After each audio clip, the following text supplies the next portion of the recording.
With the prayers of Holy Fathers of Jesus Christ, our God, have mercy on us and save us. Amen. Good evening for those new here. My name is Father Joseph Swaden.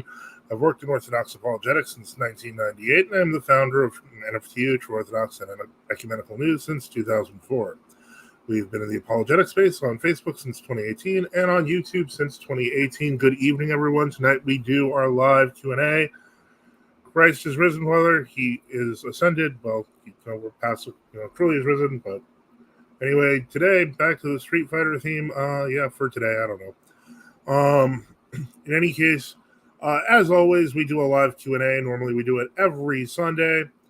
However, it is Monday because yesterday became too much of a scheduled mess. We will be back to our regular Sunday show, so hopefully people remember that we're here today. If not, this is probably going to be a pretty short show, because I've only got a few things to cover right now. As always, part of the show depends on, your questions, comments, as well as member-requested video reviews. So if you want to ask a question or jump on the stream, just feel free to click the link at the top of the chat. Let's take a look here. One of the things that I've noticed is that this weekend has been filled on the YouTube side with massive amounts of apocalyptic doom and gloom. Everything from the U.S. dollar being decoupled to, the modern, I couldn't believe it. Even Gregory Decapolite, who, he's already pretty apocalyptic, but we saw this, just today, something related to the, basically the collapse of the U.S. financial system with really bad info. God bless you. And so let's, if we don't have any other questions, handy right now, let's get right down to it, because I thought that was at least something interesting. So we'll see. You'll see what I mean. It's just that this is what happens when you combine apocalypticism with bad information. So let's put that on the screen here. Present. Share screen. And okay, so we're going to put that there. Oh, and so let's get started.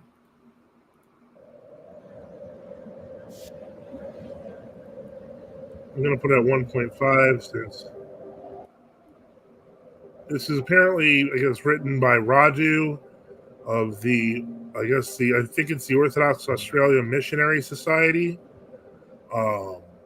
And so, it talks about the pedigree of this group, etc. But for some reason, he begins talking about blockchain-based financial system. It's commented, I guess, somehow the powers that be terminated his YouTube account where his blockchain lectures were unavailable. And while also, and quite sadly, those with more weight operating in the theological realm weren't ready to pick up on this issue for unknown and strange reasons.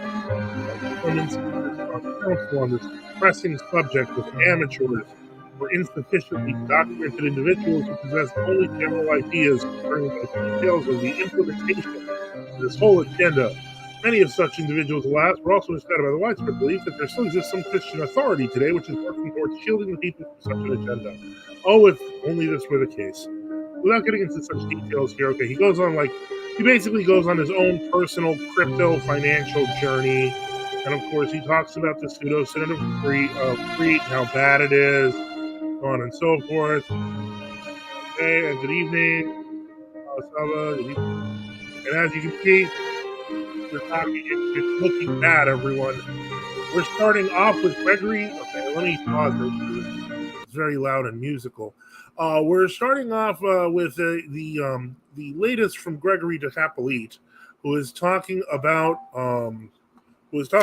like the. Hold on one second. Who's talking about like the financial system of the future, and how dangerous and scary it is. Give me just one moment. And so basically, why we should all be terribly afraid, and I'm gonna be forced to inject some reality here. Very bad. He's documenting this on X, and the noise under the radar. Okay.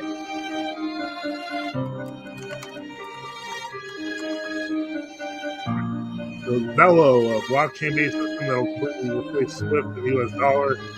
Asia is about to come out and take over everything. This is very, very. Can the video be muted? Yeah, it can be. I can do that. There's not much left to it, but I'll do that. Let me mute this, and we'll just let it play in the background so you can read it, and it'll be very sad. No, it's worse. It's actually worse. This is because it combines real world things that are happening. The orbit and the Velo system are all real. They are all, because Sava does ask if this is, it's not. And by the way, the barcodes are a type of the mark of the beast. Funny how the loss of American supremacy automatically means apocalypse. Can the video be muted? We've done that. Evening. Yeah. But it gets worse. So as you can see, it's about tokenization of everything, blah, blah, blah, blah, blah, blah, blah. We should certainly look and be mindful of the times and Antichrist, but it seems we have the same thing over and over again. Well, the idea here is that we're mixing a whole bunch of concepts together. And I'm going to show that in just a moment, because right now it sounds like this Velo orbit system rising in Asia is going to take over everything, and it's going to be terrible. You won't be able to own anything. You're going to get your welfare and your UBI and stuff all in this new system, and everyone else will die, and cash will be eliminated, and everything will be done. And then all they'll need to do is put a mark on the forehead or hand, and then you can go to this guy's account where all he talks about is XRP, Ripple, and the blockchain is also associated with it. Yeah, I don't know if it's I don't know that World War Now covered this garbage, but the point is this. Yeah, so let's see here. So yeah, I don't know if World War Now covered it. It's possible. It's like people say the collapse is not happening, but that's it every year. Like the next year, it's Weimar inflation. The elites have figured out a way to game the system, so that is all spread out to avoid massive social problems. Well, yeah, that's one problem, I would say. The other problem is that most of those facts are incorrect. In the first place, Ripple, as it's known, is a cryptocurrency that is it's a fiat-based currency that was kind of developed almost by consortium. There were like 100 banks behind this. So like anybody who was in the crypto space that was serious, like that dealt with things like Bitcoin and other coins and privacy coins, etc. Just you saw who was putting it together, and they were just like, no, this is not it, chief. So much so that they actually, went through a whole like song and dance with the Securities and Exchange Commission to I guess bolster up its street cred. But in reality, what this is a bank-sponsored crypto that nobody took seriously. It is not. It's supposed to be a stable coin. Like there aren't already those like USDC on Coinbase or USDT. Well, that's great. You have a few questions for tonight. You can call in if you want. If you ain't typing on the phone, I don't mind. Anyone can call in right now just using the link at the top of the screen and ask your questions. Put in your comments. I put up a video a couple of days ago about the answering Roman Catholicism in 5 minutes. Strangely, I cannot get a single Roman Catholic to actually answer it. It's amazing. Let me see here. Bishop Enoch writes, many of the fighting from within World Orthodox have no choice. They see no bishops who are standing up like the ancient medieval church against heretics. They have no choice but to consider the end is literally every 6 months. That's absolutely true.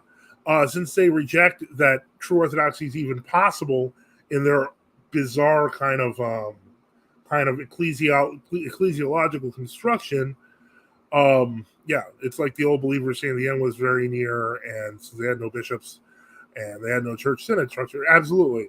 And so the whole point is because they have to be apocalyptic. But the point is Ripple is a pretty poor stable coin, which had the initial backing of some banks, a lot of banks. If it is involved in the current alternatives to SWIFT that they're creating, so what? Really, what it comes down to is, first off, none of this is dealing with the reality that governments themselves are trying to create their own centralized central bank digital currencies. which will be used before they're ever using Ripple.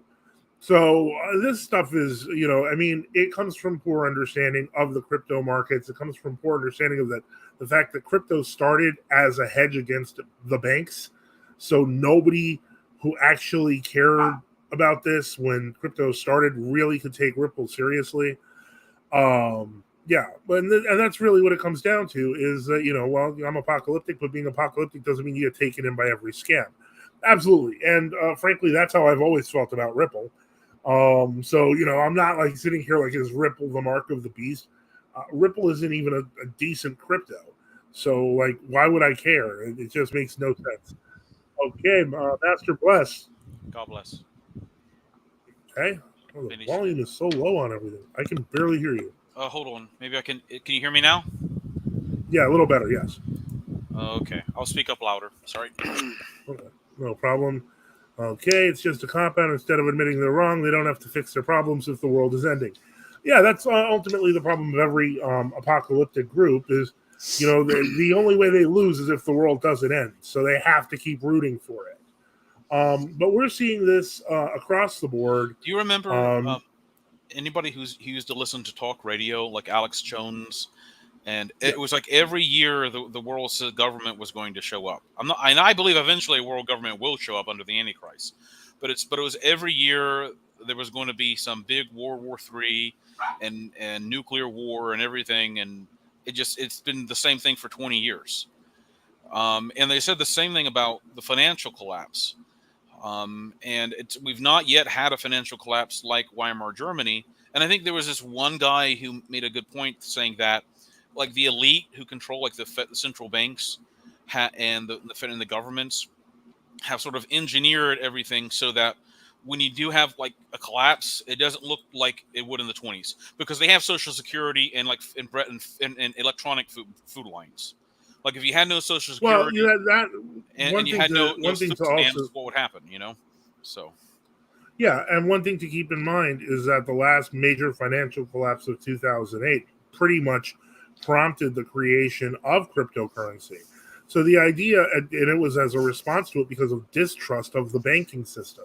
So the idea that, like, crypto altogether is just, the heralding of the Antichrist, ignores CBDCs, it ignores the who created Ripple. It's just terrible. It's a terrible take. Well, and I realize that.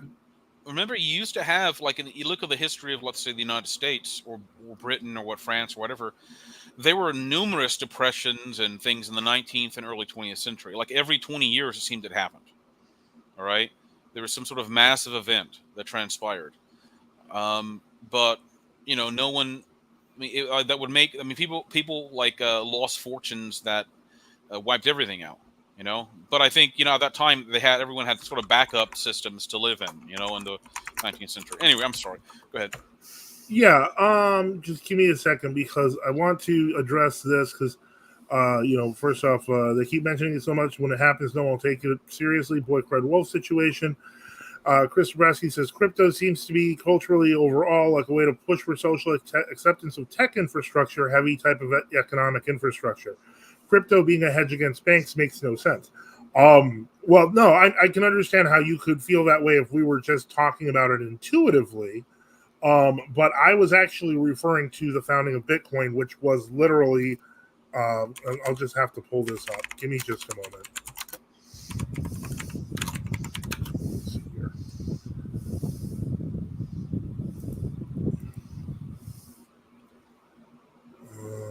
Okay, hold on. To understand what I'm referring to, I'm going to try it this way. Because unfortunately, most search engines, yeah, here we go. Okay. So the Genesis block with Bitcoin, and hold on, there's Sava. Hold on. Hi, Sava. God bless you. One moment. I know you had some questions, but I do want to answer Chris's question first. Give me just a moment. And okay, the Genesis block was the first mined block of Bitcoin. This would have been, I believe, in 2008 or something. And it actually had the message hidden in it. It was a reference to the Times, January 3rd, 2009, Chancellor on brink of second bailout for banks. So the idea was, because this was happening at the last major financial crisis when Bitcoin came out, its purpose was to literally create a currency that had no bank control or government control. Now, keep in mind that there are other coins that do this better than Bitcoin even. But the point is, it was literally not so banks could control it, like, say, Ripple and the Ripple the Ripple protocol, but to keep people from having to rely directly on banks for their money. So that's my. So it's not that I didn't make up the thing. It's actually mined in the system. Okay, and Saba, welcome. You had questions, so you didn't feel like typing them out. I understand. What are your questions? Hello, Father. I apologize. I've called you so many times over the last few days that I feel like you'll be tired of hearing me. But no, that's fine. That's fine. Let me see if I can get this working. I don't know if this works. Can you still hear me? Okay. The first question, I had to write these down. What are your thoughts on synods that take a agnostic, if it may be called that, position on Imyaslavie, such as Roak or Rokana? Both Vladika Andreis, Vladika Andrei Rostov, and Vladika Andrei Maklukov say that's sort of a waste of time arguing about. So what are your thoughts on the synod to take a position like this? Well, it's not the position of our synod. Imyaslavie was treated as heretical, and I don't see a reason to stop doing that. Well, like, the reason why I ask is Vladika Andrei Rostov of Australia, he wrote an epistle a few years back. I think it was right around the same time he was consecrated a bishop, where he compared, he talked about how certain synod will argue and talk about Cyprianism endlessly, and he said that it's like these debates about Imyaslavie, and he said that these arguments about Imyaslavie and Cyprianism are just sort of like a waste of time. I personally think debating about Cyprianism is a waste of time, but I don't think it's the same as Imyaslavie. I see. That answers my question, but I guess Imyaslavie was condemned in like 1912, 1913. It's condemned by Patriarch Saint Tikhon. It's mentioned in Archbishop of Verkey's like 800 questions and answers about the Orthodox Church, where he calls it a heresy. I mean, this was literally, people just thought this was just some weird heresy that had been condemned. Well, obviously, Imyaslavie is a heresy. Yes. Yeah, and maybe the most you could get was that under Saint Patriarch Tikhon, that they said, well, maybe some people misunderstood it and they weren't heretics and they just got tricked by the heretics to go along with it. And that can always happen. Like Pelagianism was like that. Some people got taken along with Pelagianism or something like that, and they just simply, when they found out the truth, they're like, yeah, we condemn Pelagianism. So at that point, we're dealing with like a condemned heresy. There's no need to bring it back or debate about it. It's like wanting to re-legislate iconoclasm or something like that. At this point, it's just you kind of have to ask the question why. Or it's like saying, oh, let's re-legislate the essence energy debate or something. I mean, at this point, I see no reason why. That it's a waste of time in the sense of trying to debate whether it's a heresy or not, because it's a heresy. I'm sorry, I'll be right back. With Cyprianism, because I think we mostly all agree that Cyprianism is a heresy, and of course, I question whether Cyprian himself believed that, though, and that's part of the problem. Well, I mean, Archbishop Chrysostomos II sent a epistle to him, trying to figure out what he taught, and he taught something that was incorrect enough for Archbishop Chrysostomos to say that it was heretical. Where did you hear this? Do you know about the 1987 encyclical where he called the Cyprianites heretics? And he mentioned some letter. I don't know if the letters have been translated, but I know the encyclical of 1987 has been translated. Yeah, because from what I remember, if he wrote an encyclical letter afterwards about heresy, from what I understood, he originally, like, I think within a year of his election, just declared Cyprian to be deposed. And so I don't, that's news to me. I don't remember that there was any detailed investigation. And I hate to say this, but in the GOC of Greece in the 1980s, detailed investigations were not very well done a lot of the time. And that's part of the reason why I have a very open position towards the various Orthodox Greek synods, because the simple reality is canonically, most of them were not capable and did not even follow procedure to remove other bishops.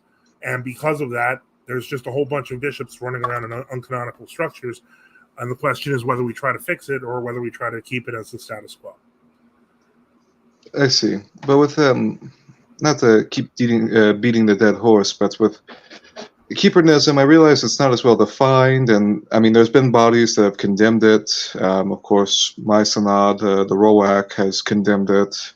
The RTOC has condemned it, and Rokana definitely recognized it as a heresy, even if they haven't synodally condemned it as such. That was also something Wodika Andrei Rastov mentioned in his epistle, or his letter that he wrote to, I think, Father Victor Melahov, but I don't know who he wrote that to specifically. Well, this is my issue, is that a lot of the condemnation and stuff like that came from specific personalities. As much as, I do respect Father Victor Melahov personally, I do know that when he first came into Rossi, that was one of his, kind of conditions for coming in, was that he was kind of spearheading a bunch of people who wanted to proclaim Metropolitan Cyprian a heretic. So it doesn't surprise me that the same group of people continually presented the same things. Vladimir Moss, Father Victor, to a lesser degree, Archbishop Andre. But I feel like, was this an anathema accomplished by the consensus of the church, or was it manufactured? And for me, it feels manufactured. And I don't think there's anything that will convince me otherwise based on what I know from actual lived history. All right. Well, sorry, that's my position. Well, I mean, Lika Enoch might have a different position, but because I know that we technically do recognize it as a heresy. It's just a question of whether or not we recognize the concept in it as a heresy. I don't like the idea of naming a person who may not have believed it and putting his name on it. I think that's unfair. But none of us believe the World Orthodox, are sick churches or have grace or anything like that. I see. With the other questions I had one question, speaking of new calendarists, because today we visited New Orleans, a few of our dearest brothers, Fyodor and Ezekiel, and we stopped by this new calendarist church there, obviously not to pray with them, but I remember speaking of Archbishop Andrei, he mentioned that when we visit World Orthodox churches, it's okay to venerate their icons. I don't know. Yes, well, relics. They didn't have any relics at this new calendarist church, but he said it was okay to venerate the icons there. And I didn't know if this was because I know the Seventh Ecumenical Council talks about icons and whatnot. How are icons made by heretics treated? As long as they're following the canonical form, I mean, if you bless an icon, it can be used. They have to follow the canonical form, though. That's the point, is that, I mean, I hate to say it, but it's almost like talking about incense made by heretics, that, if the forms are followed, the priest blesses these items, they can be used. Because there's a procedure.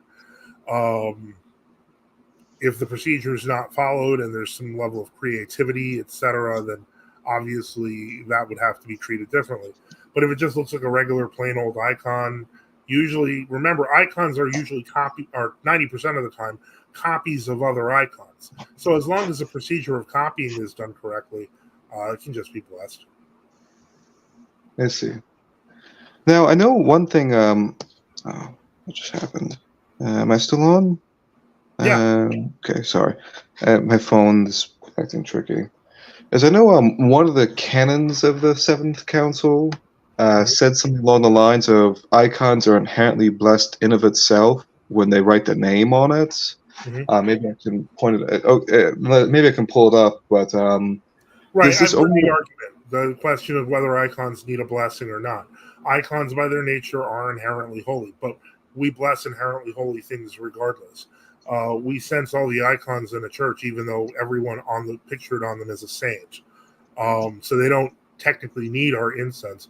But if our job is to bless those who bless us, etc., then I don't see. I realize that this has become a thing. It started really in the 20th century, where it was like, Do you need to bless an icon? Well, if the church's tradition is to bless an icon, just bless the icon. That's my view. I'm just not that complicated. I see. I actually wrote something on the St. Euphrosynos cafe. I don't know if that you got a stayed question. there. Do you want me to put it up or on the screen or? I don't know if you wanted to answer it for the stream. I don't know if you think it makes an interesting topic for the stream. I think Bishop Enoch would actually find this rather interesting. And okay, we might wait for him to come back then.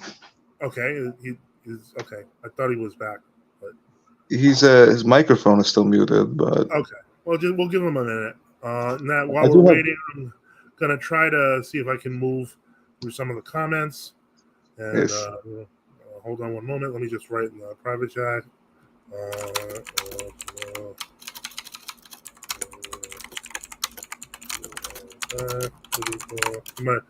It could be anything from having to take a few moments.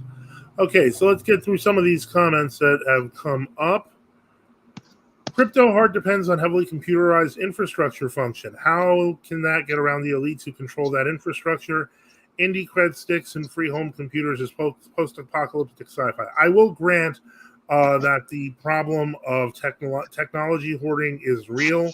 I don't know that most cryptos, including Bitcoin, are monopolized. I think that's been one of the problems with crypto, but I don't think that's actually happened. But yeah, its mining is not in the reach of most regular people, at least not with most valuable coins. So yeah, I mean, I agree that is a problem. I'm not gonna, but I don't think it's the elites holding it, at least not if it's not Ripple or something. What is you guys' response to the notion that the true Orthodox are Donatists? Well, we're not. And I noticed that Blue Hills and Chris have kind of been answering this, so that is good. Good evening, Father Antonios. But yeah, there is a difference between heresy and personal sin. I agree. He might have, it might have just been a mistaken teaching. Yeah. Basically, we don't believe that sin removes the ability to confess mysteries at all. That's not what we believe. But Donatism is bad because according to Donatists, you have to have sinless clergy to have true sacraments, which means you can only have deluded priests and bishops who believe they're not sinners. And that's kind of how it historically worked out. So yeah, this is different to the basic requirements of having sacraments, having Orthodox priests and bishops. Absolutely right. So I have nothing further to add on that. Let me get to the cafe real quick. I do have a question before that, if you're willing to hear it. Sure. I was actually, this is something that's been on my mind for a few weeks, and I can explain why. It's something I've come back to a few times, but we were talking about the Book of Tobit, and of course the Archangel Raphael took on what appeared to be a body before Tobit. And I was curious as to whether or not angels can actually take on a physical body. Could this be like classified or terminalized as a temporary incarnation? What are angels able? No, okay. I wouldn't. Yeah, no. I'd feel more comfortable with Bishop Enoch answering because I'm sure he has a more complete answer. I see. But I would say that most likely, whatever manifestation that the Archangel Raphael took, I think it would be more along the lines of having the appearance of a human but not being one. At least that would be what I would take. Would they be able to just somewhat interact with the physical world but not completely? Yeah, that's getting into the mystery question. I do believe that angels and demons can interact with the physical world, but we have no idea to what extent. And further, I mean, we know they can actually physically hurt people if they have to. There's countless stories of that. In any case, so yeah, I would say that there's probably, angels and demons do have the ability to interact with the physical world, but it is limited, and we don't really understand how it works. But I would imagine that Archangel Raphael, being a holy saint and angel, would have at least stronger abilities than your average demon to throw people against the wall, etc. Well, Vladika's back, so we can ask that question because that is an interesting question. Basically, Saba was asking, in the case of the Archangel Raphael, he was wondering if that was kind of like a semi-incarnation since he appeared as a man, but I was explaining it was more of a manifestation of angelic power and not that he was actually human. Well, I think it says, St. Raphael tells Tobit that because obviously he traveled with him and he ate food. And I think near the end of the book of Tobit, I believe St. Raphael says something like, it looked like they ate food, or it appeared as if I ate food. So it's almost so he like was faking it. I mean, I guess I'm not sure the exact Greek word or the not faking it, but I'd have to look because it looked like it may be the appearance of consumption. Because if he had something like a docet, like we believe Christ has a physical, real body, obviously. Yeah. But if the angels took what we call a docetic body, all right, that is something that was like sort of, an appearance, all right. How do they consume food? I don't know. Maybe they took it in and it just disintegrated or what have you. Who knows? But I don't think I see angels would not incarnate in human flesh. All right, because then they would assume because then they would somehow. The closest you can get to that is I think maybe in Saint Basil and Saint Augustine and a few other patristic writers. They will say like demons can take physical matter and assemble, like, because demons are fallen angels, they can take physical matter and assemble something that looks like a body and may behave in certain ways like a body, but it's more like a puppet. It doesn't have like a soul by itself or anything. But I think in the case of the angels, you're just seeing something like maybe they're doing something similar, or maybe I think there are some patristic writers who say angels actually do have bodies. It's just that the angelic body is, in comparison to ours, very much different. Because obviously angels can only be in one place at one time. They're not omnipresent and such. So I think that's I'm guessing that's what the explanations I've heard, that it's something like a bot they have something like a body, but it's not like how we think of a physical body. Yeah. Such. That's what I think. I'd have to do more research into it, but that's my okay. vague. And how does that answer the question there, Saba? Or? Yes, I was more so like curious, like to what degree can angels actually physically interact with our world as much as God allows. As much as God allows. I mean, if God simply said, "Do whatever you want," then I think I recall reading maybe something attributed to Saint Seraph, or maybe it was another writer from 19th century Russia that said, this. I did read this somewhere, that if God had not placed restrictions on demons, then they would just cause massive physical chaos all over the planet. Because you have, like, in St. Augustine's The City of God, he talks a whole lot about this. There's like one book in which is something like 40 chapters just about these subject matters. So I would recommend reading The City of God, in which he says that demons can, if God so allowed them, can cause things like earthquakes. They can predict earthquakes only in the sense that they can see physical processes. They can interact with physical matter. But because remember, obviously, God told Satan in the book of Job that he has control over Job's flesh, but he can't kill Job. All right, that he can inflict pain and suffering and things like that. All right, but God said, look, there are certain limits I'm going to allow you to do to test Job. All right, so obviously, God is basically not allowing the demons just to go hog wild on the physical world, because that would then how would man be able to survive an onslaught of probably millions of fallen angels just taking physical matter and just causing chaos? It would be hell on earth, literally. Yeah. So God restricts them. Unto what conditions does he allow? It's ultimately God. God knows why. Why does God allow demons to physically attack people in some cases, or cause storms, or cause physical interruptions in matter? Only the Lord knows why he allows that. All right. Part of it is probably, I think, to test man, to and to see how man reacts and such, or for men to see how they will react, and will they go along with being terrorized with demonic forces, or will they have faith in our Lord Jesus Christ and in the sign of the cross and such. So, and then there's also a good extent to which, you remember, people who worship the devil and worship demons, even under the disguise of the false gods, and such. All right, that they are to some extent they are giving themselves over to demonic powers. So when you look in the times of the Old Testament or the times of the early church, or even relatively, now it's kind of coming back now.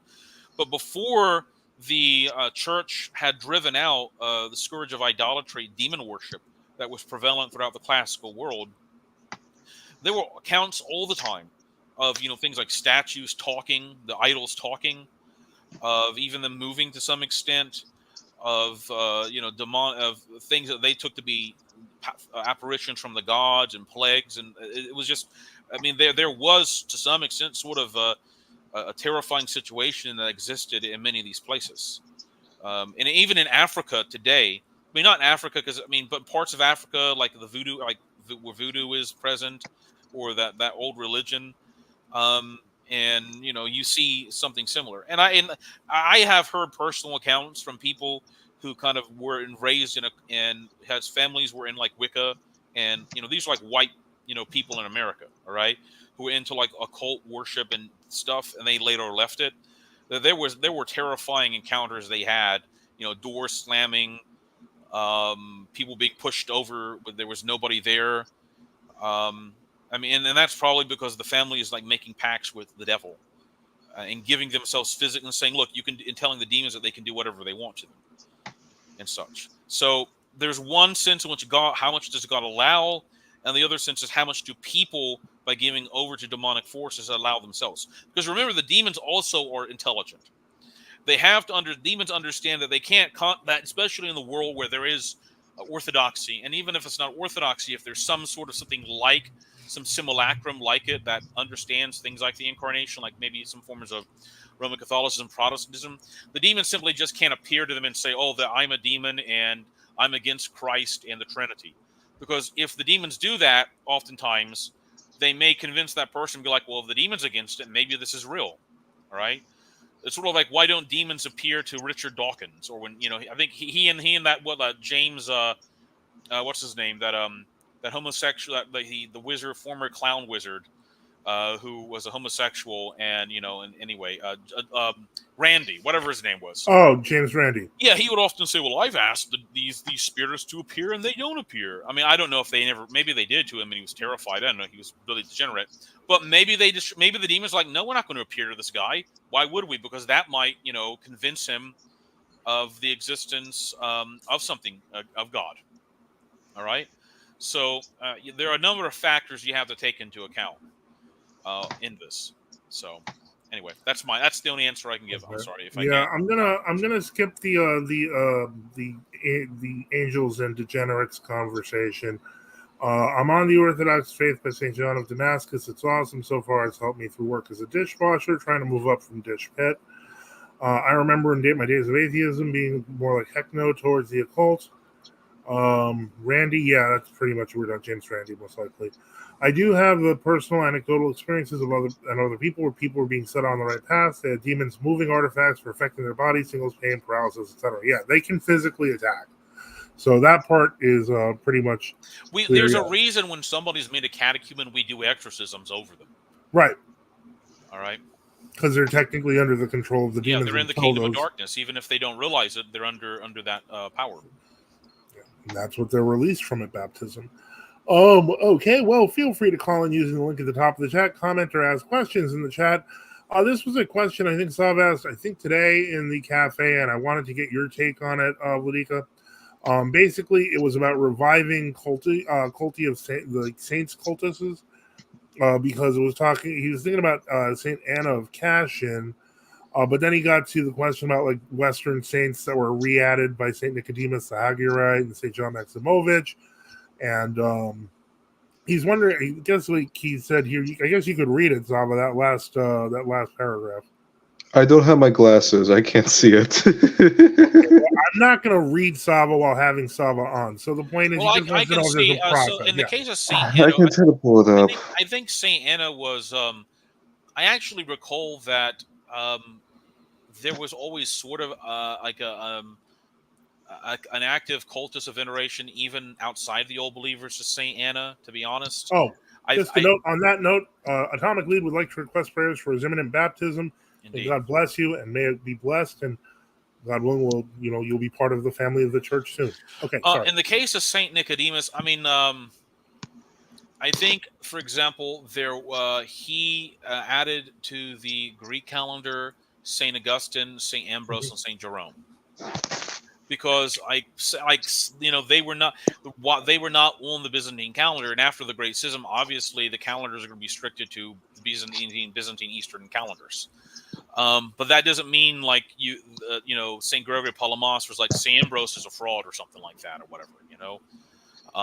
For example, I'm pretty sure that Saint Patrick was not. I think maybe Saint Dmitry of Rostov added Saint Patrick to the Russian calendar in 1690s. And he added a few saints, including here's the martyrs, point. I know. They weren't saying that they suddenly become saints. They're basically saying that there had been a schism.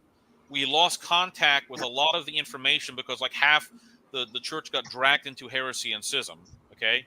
And now we're basically rediscovering people who were already in heaven. They're saints in heaven.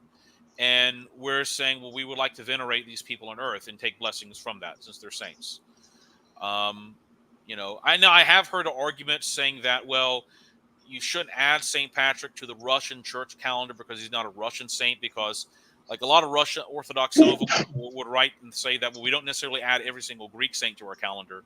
So, but that's a different argument, really. Right, that's more about the calendrical integrity argument. Yes, exactly. That's a little bit. Now, Anonymous Man asked an interesting question on that.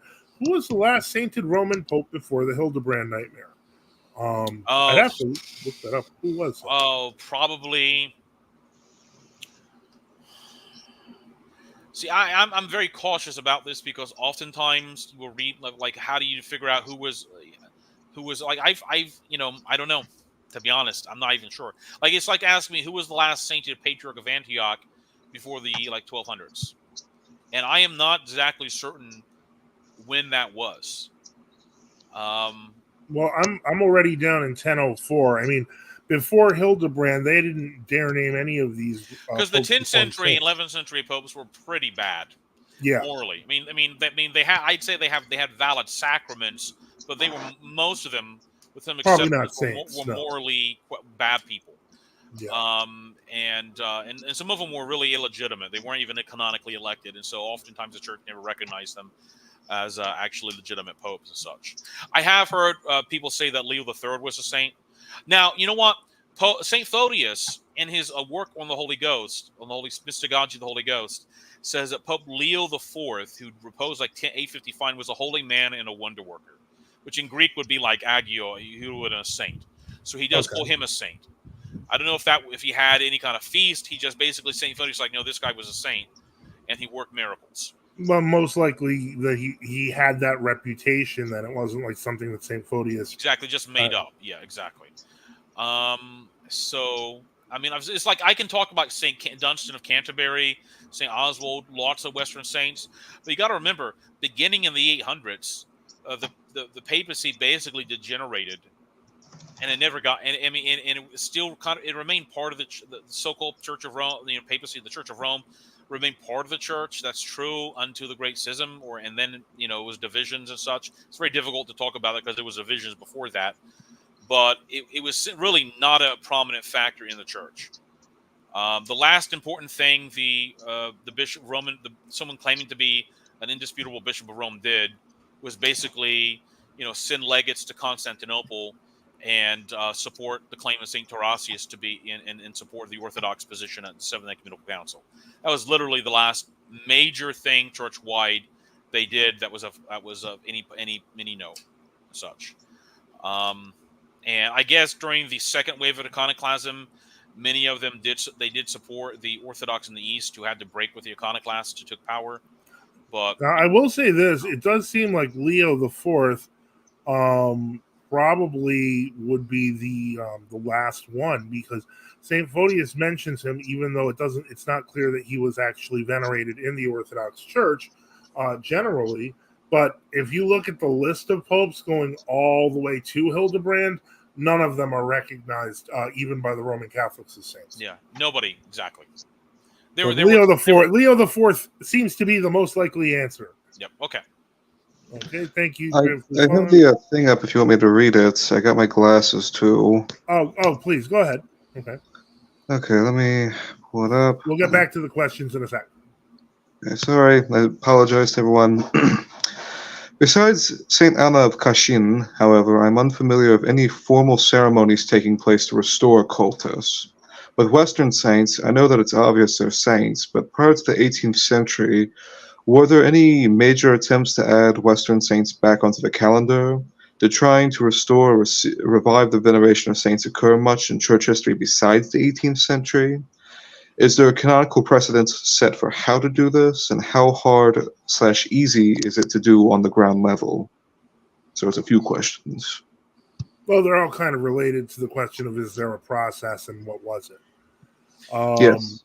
Ultimately, you have to remember when they're talking about the calendar, we're not really talking about, even at that time, this 1800s, 1700s, there wasn't necessarily a universal calendar used by. I mean, there was a universal calendar for a lot of for the major feasts, and for the major fixed feasts and major the Paschalion. But I mean, it's like what Sergius or Radonezh was not on the Greek calendar. All right, that didn't mean they didn't recognize him as a saint. So I don't know if there's ever been a process. I'd have to look, but I think the process was this person a saint? Were they recognized by a branch of the church as a saint, like with the Greek church branch of the church, or this Irish local church or whatever? And if they were recognized by them as a saint, and you have a life of them, you can put them on a calendar, or at least you can put them on a list of commemorations for that day. That doesn't necessarily mean you give them a big feast or what have you. Like we have martyrologies that have 40, 50 saints listed every single day. All right. But we don't necessarily have a major feast for them on all those days. So I don't know if there's a formal procedure. I've never seen a formal procedure. I think that it's kind of ad hoc. So let me see here. So we're gonna go back here. Refined Canine asks, I remember the state Russian churches to historian having trouble finding a source. As I wrote in the comments, go to nftu.net. There is an article with the source. Now, once again, the claim that Tertullian was a saint, I have heard there are saints who were named Tertullian, who were like bishops in Italy, but there's the claim in the prologue of Ohrid that Bishop Nikolai Velimirovic says Tertullian was a saint, but I am not sure what information he had for that. Is he claiming that it's Tertullian, the 3rd century Tertullian, or is it one of the other 50 guys named Tertullian that are in church history? Because did he read a? Here's my problem. Did Nikolai Velimirovic read a book saying that? Oh, did he read a book of saints and it said Tertullian on this day, and then he just simply assumed that is Tertullian? It's very unclear about that. In the case of Clement of Alexandria, I think he was on some calendars. St. Photius says that St. Photius is very critical of him. I don't know if he ever says that. Now, St. Photius, in that entry in the Bibliotheca, does say that some of the passages attributed to Clement of Alexandria may actually not have been written by him. And there was always a consistent view that Clement of Alexandria did not teach what they claimed he taught.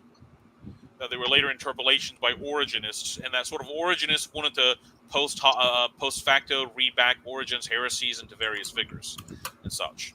So if you read actually St. Photius's comments on it, he's very guarded in how he speaks about that and such. Though I am not certain that on the calendar in Constantinople they ever had Clement of Alexandria on the calendar. They just knew about his writings from some Greek manuscripts. And from what St. Photius had access to a great library, that doesn't even mean everybody else had access to those manuscripts also.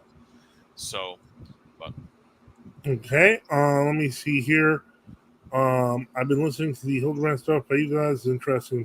It's starting to complete a kind of puzzle in my heart. Yeah, I can understand that feeling. Hey all, World Orthodox Catechumen here. Really enjoying your live streams Q&A. I guess I'm already a heretic before I'm received. Love to you all. Well, I don't assume anyone's a heretic until they prove it. So, I mean, if you're down with ecumenism and Sergianism and modernism, then, I mean, I guess if you want to wear it like that. I mean, if not, I just suggest finding a bishop who doesn't do that. I agree. Do find that out. Why was the GOC of Lona formed? I feel like I've answered this question in a few different places. It's not really that complicated. Metropolitan Angelos of Avlona was originally part of the Synod Resistance, if I remember correctly. He then joined the Lamian Synod and left the Lamian Synod when they decided to elect a new Archbishop of Athens because he saw that as counterproductive. So he stayed within his own diocese, isolated until he started to realize he was going to need to continue a hierarchy for his parishes, his spiritual children, his convent, etc.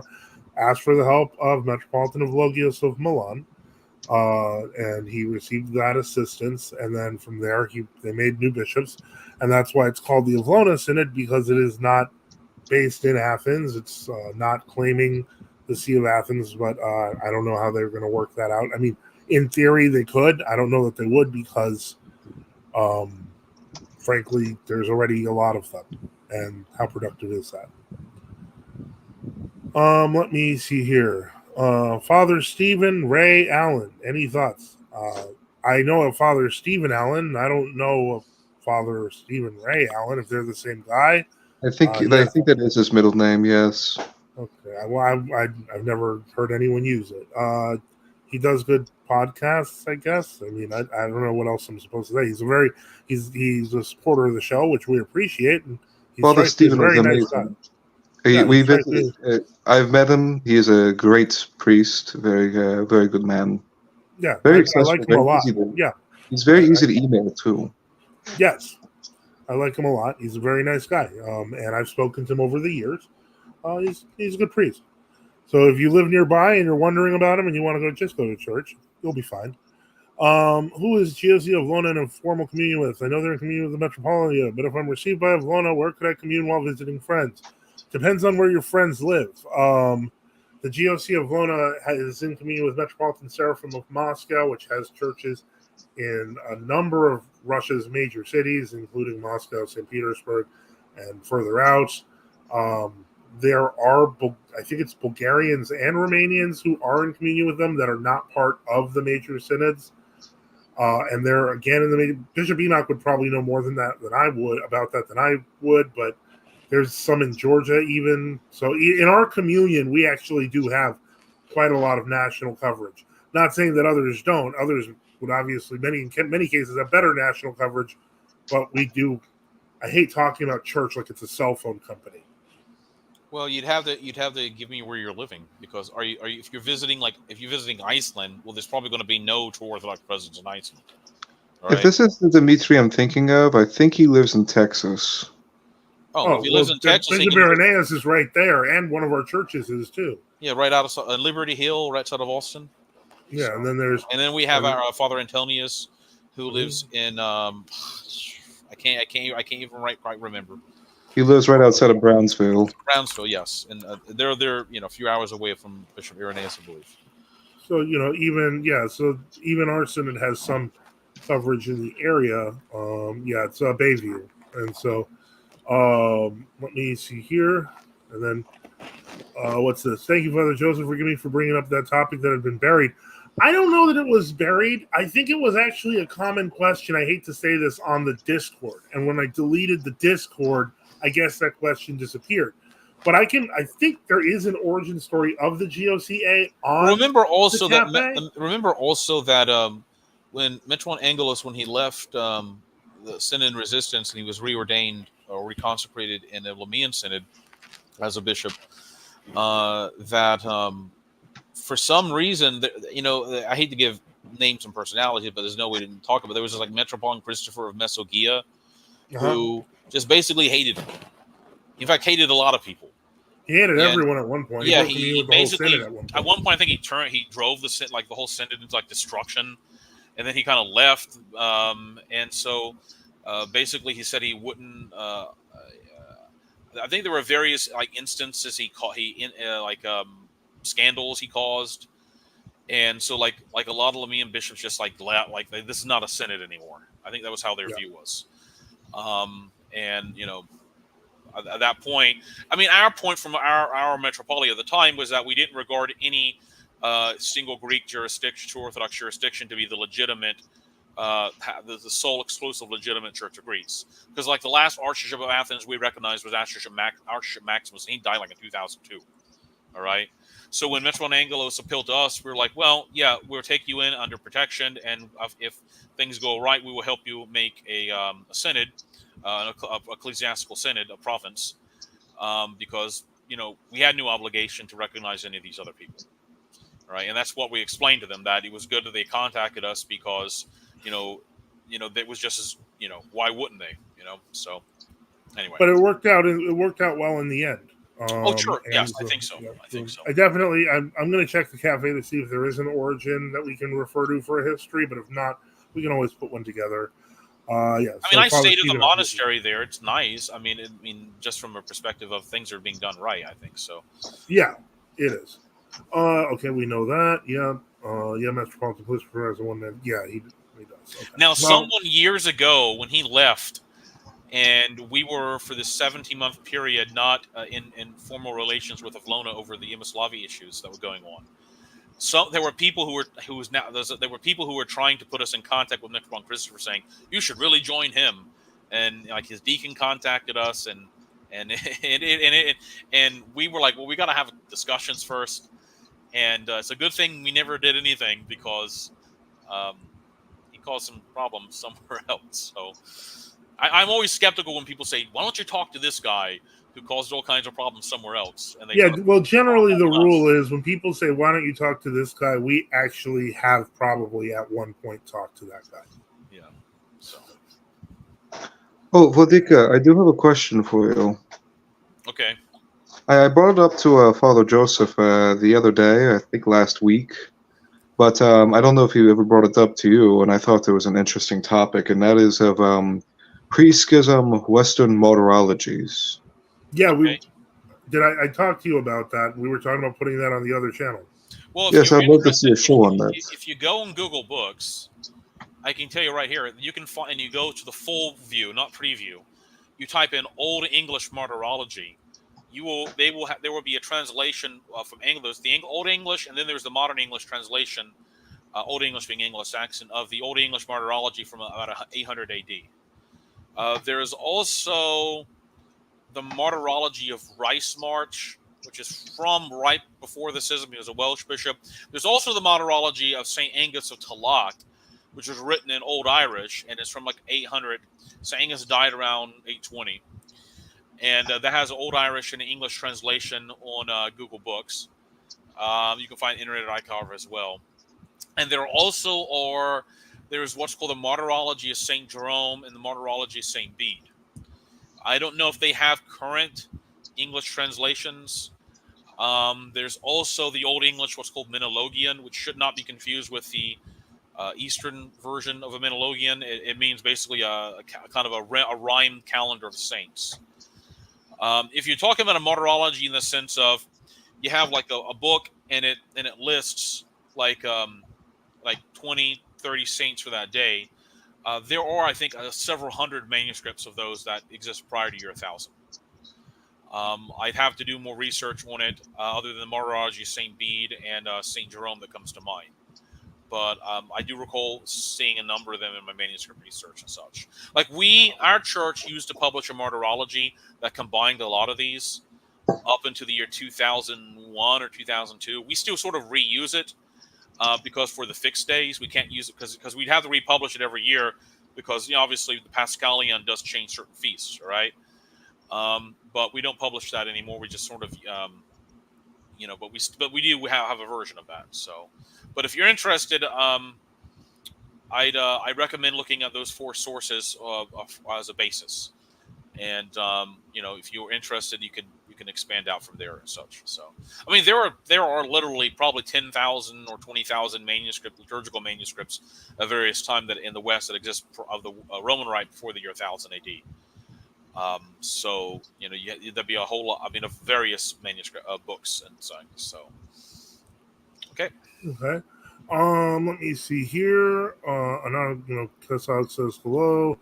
Anonymous Man 115, is the Book of Enoch good to read, or is it something to stay away from? I know it's only canon with the Ethiopian Church. I don't know how that happened.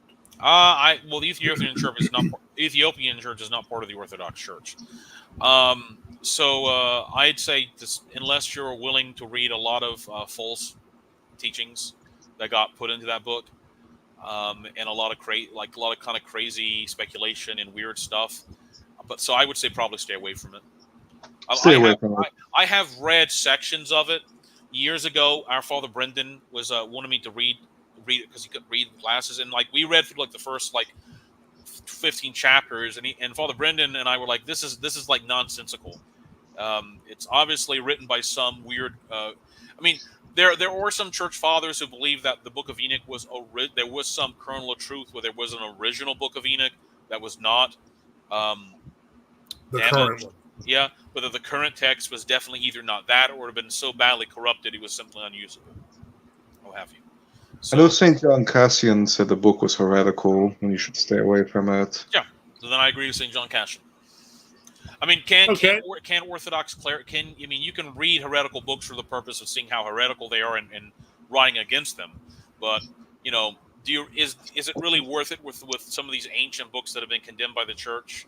And I mean, at this point, I personally would say no. It'd be like if someone said, "Why don't you read the Book of Mormon?" I have read the Book of Mormon probably twice, 25 years ago. I really have no interest in reading the Book of Mormon again to argue against heresy. So. We have two kind of related questions, and it's interesting that both of you guys are here. Actually, we're gonna get to Kesog's question here, but.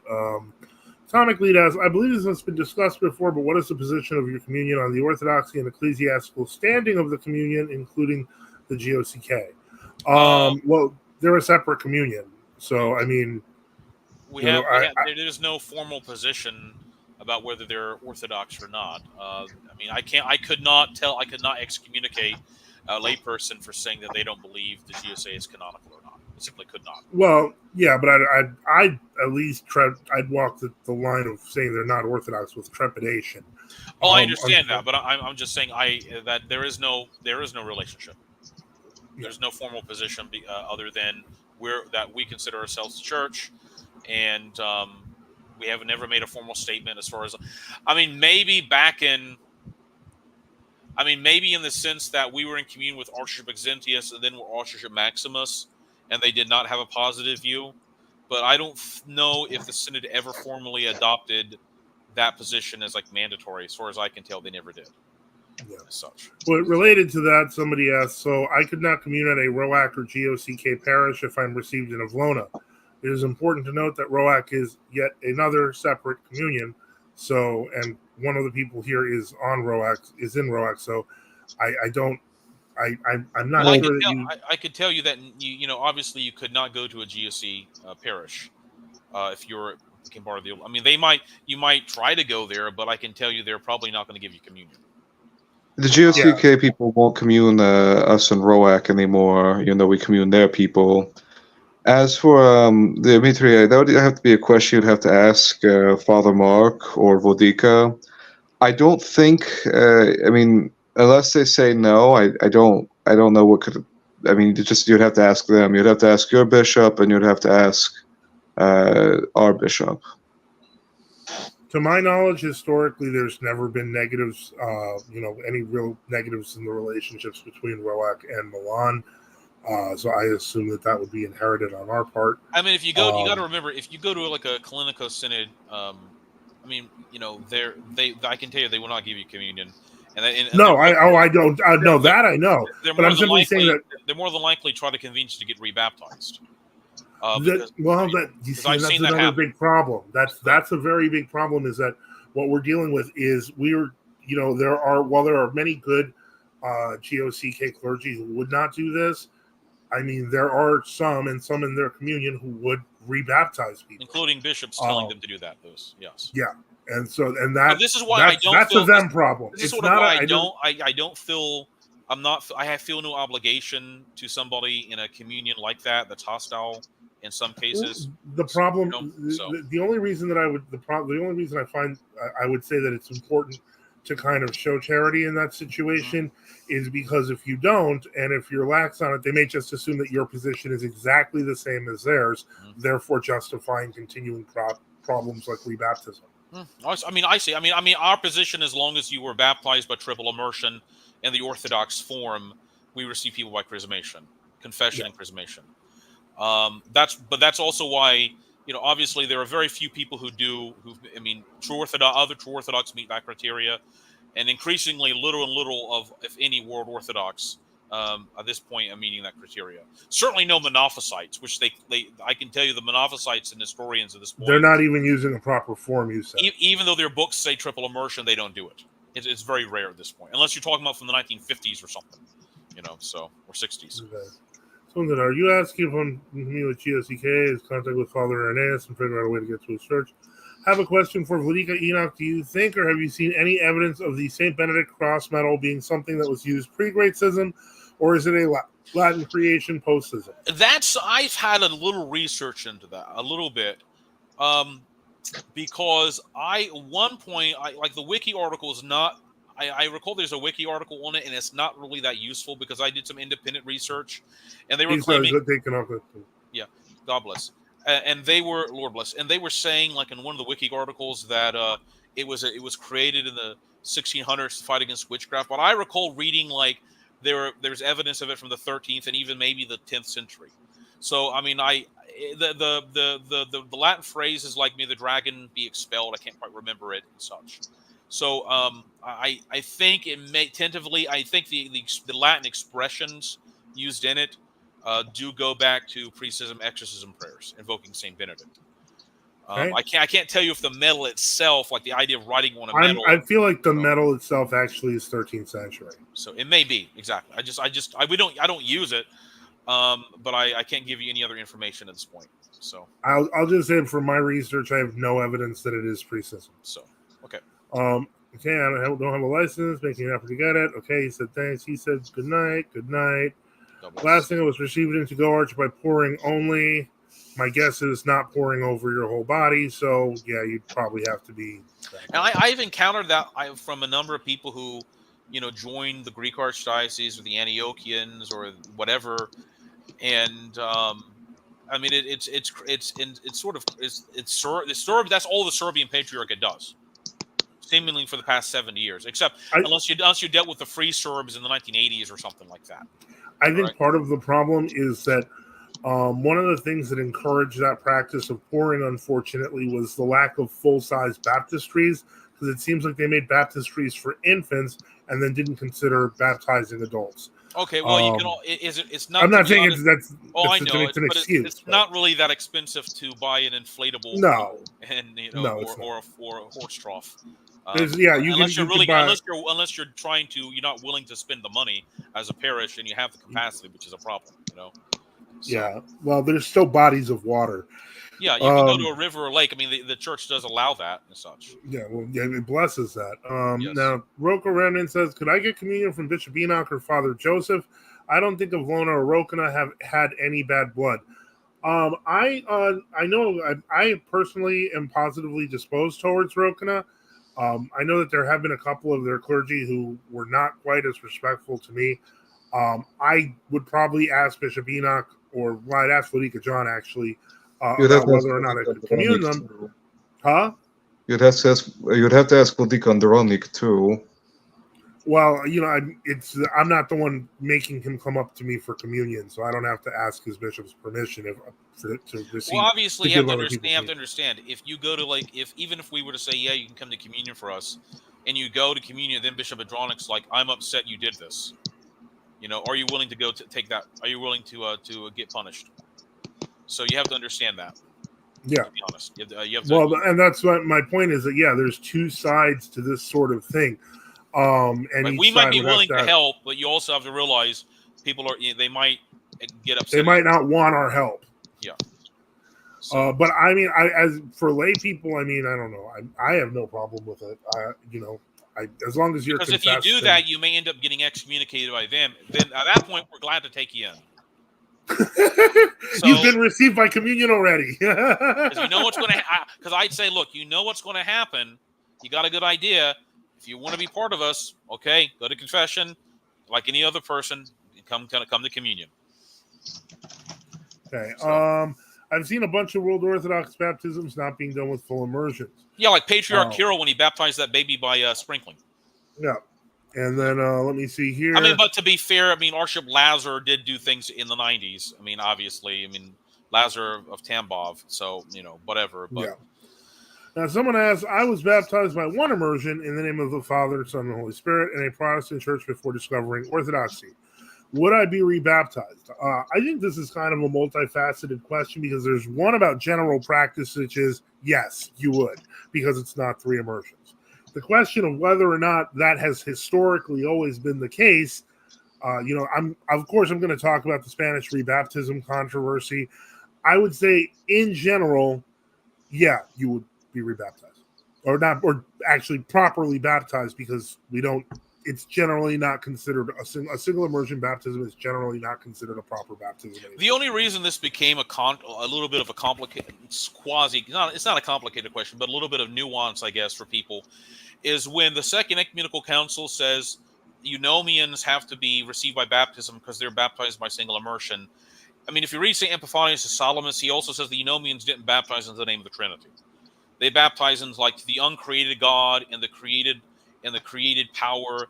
And that was, or something, and they baptized you upside down, and it was like this weird stuff.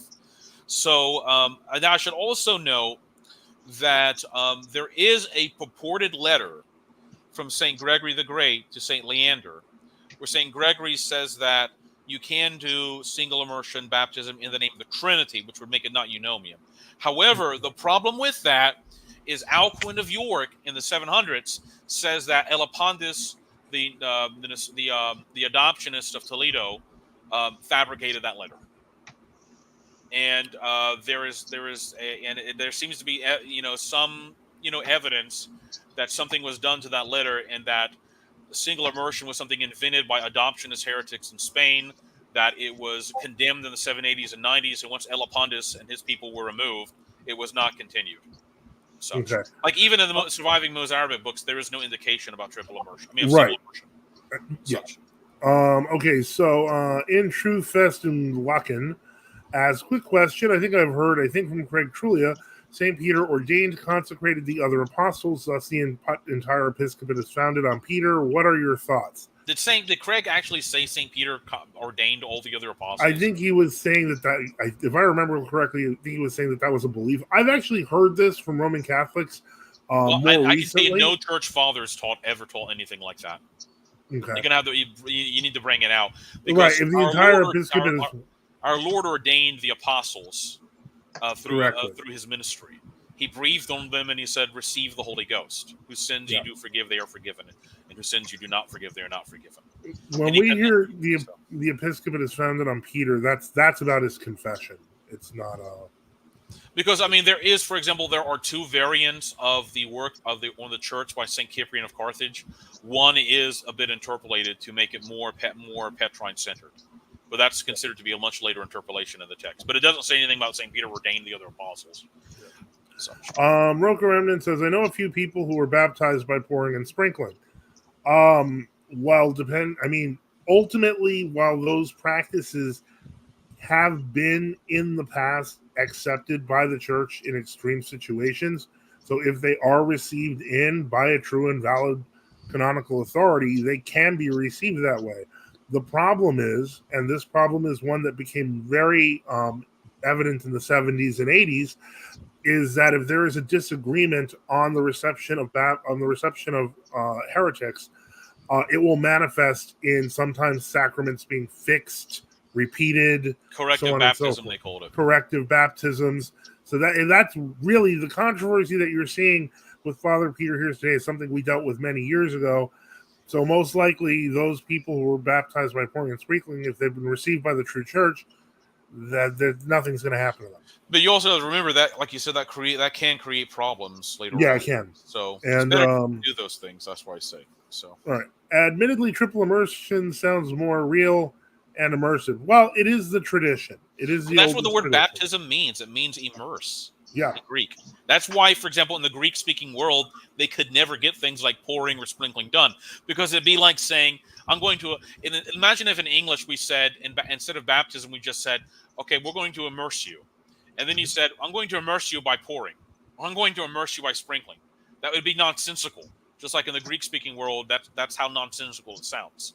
You know, that's sort of why I think in like maybe Serbia, where they use the Slavonic word, what, Krishchenia? I can't quite remember the word for baptism. Krishchenia? Yeah, exactly. It doesn't contain that same linguistic implication that it contains in Greek. You know, but of course, remember that's a 20th century or 19th century problem that came there. So, let me see here. Kessog said, "Thank you all." The oldest I could find was 13th century. Wanted to check with y'all as y'all's done maybe more with Western Rite Preachicism research than me.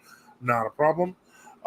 New to Orthodoxy and true Orthodox. What question should I ask my church before joining? It's a roll core church, Archbishop Peter of Chicago and Mid-America Diocese. But I do want to follow it up with MC Chili's response, because he's the World Orthodox Catechumen, and he said, I'd be careful about that kind of questioning. Like I said, I'm here watching and agreeing with true Orthodox positions, but I'm not bringing it up with my Go Arch parish. Well, okay, this is a little entertaining now, because on the one hand, I think Arthur's questions are valid, and I do think that if he's trying to find a church, especially if he's in the Chicago area, I would assume that he is. But yeah, I think he has every right to ask his priest, to ask Archbishop Peter, what is their position on churches that are actively involved in ecumenism. Like the Antiochians, for example, who are still on good terms with Moscow, like the Romanians. Why did Moscow go and meet with the Coptic Patriarchate after separating from Alexandria? I think those are valid questions that you should ask them. Why did Patriarch Kirill say that the Malankara Monophysite Church is a witness to orthodoxy in India, and it had preserved the apostolic faith since ancient times, which it clearly has not? Yeah. So that's a legitimate question to ask somebody. And I think that I hate to say this, but I think you have to ask these questions. I realize that MC Chili is concerned. He's concerned that a new person might run away and become true Orthodox, but that's what we want. We want you to do that. What question should I ask? You should ask: Do you condemn do you anathematize ecumenism, and do you anathematize modernism, and do you repudiate communion with? And who are the ecumenist heretics that you repudiate communion with? So it's not just some abstraction that they're talking about. Exactly. Anonymous Man 115 says, wasn't St. Seraphim Rose received by chrismation? Father Seraphim was indeed received by chrismation, but he was submissive to the Synod's teaching when they strengthened their teaching on reception of heretics. So he was not like, when that came out, he wasn't like, but I was chrismated. He was actually obedient to the Synod, saying that was a good decision because of the changes in Anglicanism and Roman Catholicism. I mean, you could bring up the same thing, but like, what about like Father Seraphim Lade, who became like Bishop Seraphim Lade, and then Metropolitan Seraphim Lade, and he was like a Lutheran who was chrismated in pre-revolutionary Russia, and then he became a bishop in the Living Church, and then he joined Roll Corps without reordination, but through repentance, and then he ordained like Metropolitan Vitali a deacon and priest or something like that. Okay. You know, and people can go crazy with some of this stuff, you know. So chill out and have some chili, or the 2016 Havana Agreement. Very good point, TTC. Yeah.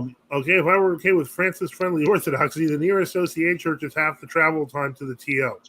Yeah, that's true. We make a few sacrifices, but at least we don't have confused teachings and beliefs.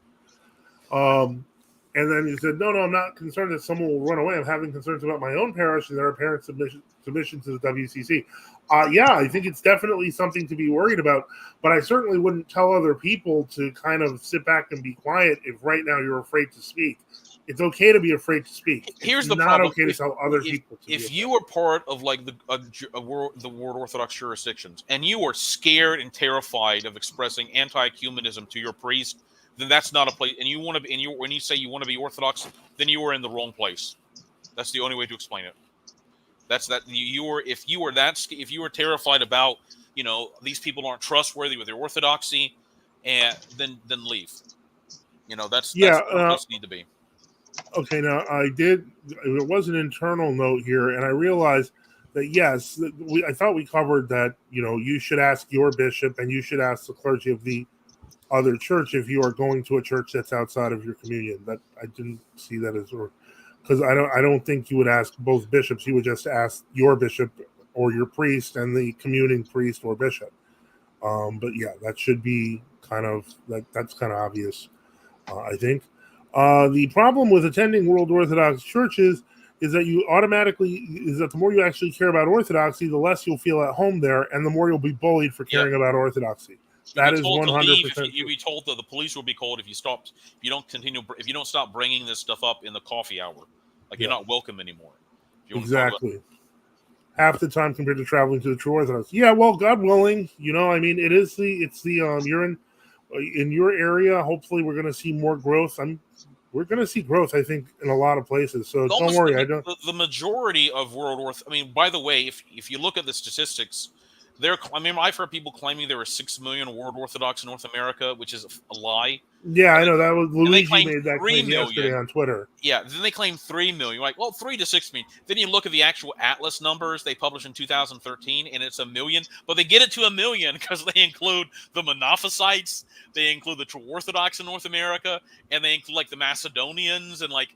It was like everybody who was like quote unquote the Eastern Church. A mad dash to just get to 1 million, and then they're saying 6 million. Whereas it's about 800,000 in the United States who are formally on the books members of World Orthodoxy, and about 215,000 that go to church across all their jurisdictions. So it's not that big as people claim. Or worse, you'll get gaslit into thinking that not caring about the faith anymore is humble. Yeah, that is commonly done as well. Okay. Question for Vladika. Sure. Vladika, could you explain more about the grace that is imparted when you tantra a reader, and about the difference between tantra and ordination? And I guess like a bit of a history about the necessity for the office of readers as well. Well, they do call making a reader they will use the word phrase karatesia, all right, which is also used in another context completely differently. But karatesia means laying on of hands as well, as such. So, I mean, I think being made a reader and a subdeacon, they're not part of like what you want to call major orders, all right. From what I can remember, in like you have like in the office in the Byzantine books for making a reader, you have the bishop lays his hand on the man to be ordained, and he actually reads the prayer for taper bearer, which is what we would call acolyte or serapher. And then a little bit after that, the tantra is done, and then a little bit after that, there is another short prayer. I believe the bishop actually gives the office of reader. As such, so like when in the Byzantine books they sort of combine tantra, reader, and acolyte all together as such. Like in the pre-Niconian period, they actually had like 3 minor orders under subdeacon, but they were like, for example, there was like a lot of reticence to allowing like people who were not tantra clerics, who were not tantra at all, to serve in the altar. So they did tantra people, but they would be tantra, but not necessarily make like a reader, or what have you. But over time, certainly in Russia by the 1600s, I think, if not earlier, they had moved to the current system where they're giving all those offices, orders, minor orders at once, except for subdeacon. I mean, theoretically, like you look in like the Hapgood book, which gives pre-revolutionary Russian practice, they do talk about someone being like made a reader and subdeacon and deacon in like 1 day or something like that. Obviously, they have another day for make a priest or what have you. So, I mean, what history? I mean, if you look like apostolic constitutions and like some of the early canons, they will talk about multiple minor orders besides reader and subdeacon and such. Right. But to be honest, but let's be frank, there is still the order of acolyte and reader in the Eastern Lux. It's all given as part of the reader. They give clerical tantra, they give reader, and they give acolyte. They're all put together. And then subdeacon, if you're later made subdeacon as such.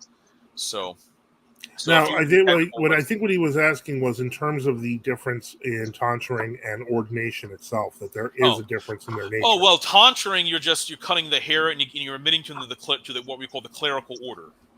All right. Ordination is you're imposing hands and you're reading a prayer that makes them formally part of like the minor orders. I mean they're all combined today for most cases. All right, but so that's all I can say. I don't know what else to say. So. Well, Thank you, I think Walter. it was kind of an extension of a discussion that I was having with Sava beforehand, because I was explaining that generally readers work within their own parish, so they have to ask for their priest for a blessing to do things externally, like catechize people who aren't in their parish. To me, that just struck me as order, and that's the way I've always learned it. Okay. Any more questions or? Well, I'm checking. We're checking here. Atomic Lead. Obscure question. I often hear the Orthodox generally speak of grace in the singular. By the way, welcome, Father Boniface. Christ is risen. Benedicite. And Papists will sometimes instead say graces. Is there something deeper here, or am I overthinking it? That's an interesting question. I mean, you can talk about. It's like talking about energy and energies. There are multiple. I mean, they're all the divine. When we say grace, what we mean is the uncreated work of God. All right. So oftentimes the fathers will say there's the uncreated operation. But we also speak about operations. All right. So I mean, if you mean in that sense, that is there like some of the undivided multiplication of the operations without it violating simplicity, or does he mean something? I think in some cases when they talk about graces, what they really mean is gifts. Like God gives you special blessings. I think that's oftentimes when I've heard it said like that. The Lord is giving you many graces. That it means He's giving you many gifts, or He's giving you many blessings. I would say but you're onto something though, Atomic Lead, about the papal use of when they say the many graces, because they often refer to them in regards to certain devotions and so on and so forth. And they do speak of them like they come from different places. That said, I mean, I would say that most likely, if you press them on the issue, they would probably give an answer that's similar to ours, but they wouldn't explain the wording. I mean, you could in fact have like some RC book from the 19th century that says this is what it really means, and they have some weird heretical answer or something like that. So, Chris Dabrowski asks, could you talk about the grace that's imparted to readers? That's something I don't understand at all, despite experiencing the spiritual difference before and after the tonsure. I feel like I've struck a hornet's nest with the readers, and so it's fine. I mean, Liturgical, if you'd like to give an answer, I can give a more general answer. But I'll let you give a more general answer. Okay, let me dig myself in deeper. All right. Basically, what I would say is this: is that each of the kind of depositions of grace that occur within the whether the tonsuring or the ordination are to give you a specific, for lack of a better word, a special grace from God to perform your task. And so, I mean, this becomes a little more obvious when you're using all of the old orders than stuff like, say, for example, like, you're given a blessing as a doorkeeper, as a paper bearer, but when you're a reader, that's something much different, because the reader makes an integral part of the service. They basically act as with the full strength of the choir. So as long as you have a reader, it allows you to do complete services without having to repeat yourself. Of course, in the ideal world where you would have a bishop, a priest, a deacon, readers, etc., then you could have everyone doing their own proper function. But a reader is useful for leading a service, etc. Let me see here. So I hope that answers the question, Chris, Sava. Atomic Lead, yes, I'm referring to e.g. the graces people forget to pray for, mentioned in the miraculous medal devotion. Yeah. And the mediatrix of all graces. It starts sounding like the grace is coming from somewhere else. Let me see here. What's your advice on this? I struggle with obedience as a former atheist. I equated obedience to being a puppet, not a puppy. I'm also learning that, yes, God is real and watching over you. I don't think that's going to go away. Once you get baptized, we are all struggling with obedience. I realize that, often we don't do a very spiritual kind of show. We kind of stick to facts and stick to what this or that father says. But when we're talking about the difficulty of obedience, it's everywhere. We live in a society that is anti-obedience. So it's kind of, it's almost in, for lack of a better word, it's almost in our spiritual DNA in the West. So, I mean, that's what I would say. But yeah, God is real. He is watching over you. And yes, he does call you to obedience, and that obedience, will spread to your parents, your spiritual fathers, those in authority over you. And that's what I would say. Anyone else want to jump in with an answer on that one? Well, yeah, I think you're right when you say we are in a world of disobedience because the Protestant Church is disobedient from its very start, and America was founded on disobedience, in opposition to hierarchy, and so we have a whole culture that's in defiance of hierarchy, and that includes the headship of the father in the family. And so, really, the way to resolve a lot of that is to work on repentance and then contrition, and then seek to reestablish authority and order in our own lives and in our families. And that's a challenge. But you're in the true Orthodox Church is the right place to start. And so, it is a challenge. We need to study. We need to do it. Even like social etiquette, learn social etiquette ways of honoring the elder, honoring your priest, honoring your subordinates. Let's say the due honor to the wife, to the mother, and the way the children respond to them. All those things need to be rehashed, because even calling the names, like, up north, they call adults by the first name all the time. And that's not proper, Yes, sir. Yes, ma'am. I remember hearing when I was 12, I had a friend, and they called their mother by her first name, and I was shocked. Yeah. Like, I grew up in rural North Carolina, and I had never. I was like, they were like, "Hey, how are you doing, Elizabeth?" I was like, I just called her Miss So and So by her last name.